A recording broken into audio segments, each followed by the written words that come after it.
அனைவருக்கும் வணக்கம். லக்ஷன்யா பண்ணையிலேருந்து உங்கள் மகேஸ்வரன் பேசுகிறேங்க. நம்ம இன்றைக்கி எதை பற்றி பார்க்க போகிறோம்னு கேட்டிங்கன்னா, கோழி குஞ்சுகளுக்கு 14வது நாள் வேக்சின். இந்த வேக்சின் பேர் ஐபிடிங்க. இதை எப்படி யூஸ் பண்ணணும்னு கேட்டிங்கன்னா, டைல்யூஷன் வாட்டர் இருக்குங்க. டைல்யூஷன் வாட்டர்லேருந்து எடுத்து பவுடர் ஃபார்மில் இருக்கும். அதில் இன்ஜெக்ட் பண்ணி நல்லா குளிக்கிறணுங்க. குளிக்கிட்டு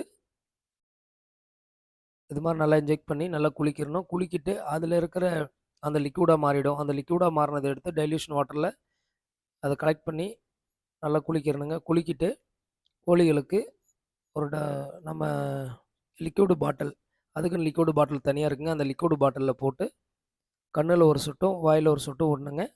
இப்படி விடுறதுனால கோழி குஞ்சுகளுக்கு எந்த பாதிப்பும் இல்லாமல் நல்ல திடகாத்திரமாக வளருங்க. நல்ல இன்டேக் எடுத்துக்கும். இது மாதிரி தெளிவான வீடியோக்கள், வேக்சினேஷன் வீடியோக்கள், பராமரிப்பு வீடியோக்கள் பார்க்கணுன்னா நம்ம சேனலை சப்ஸ்கிரைப் பண்ணிக்கோங்க. பெல் பட்டன் அழுத்திக்கங்க. நன்றி, வணக்கம்.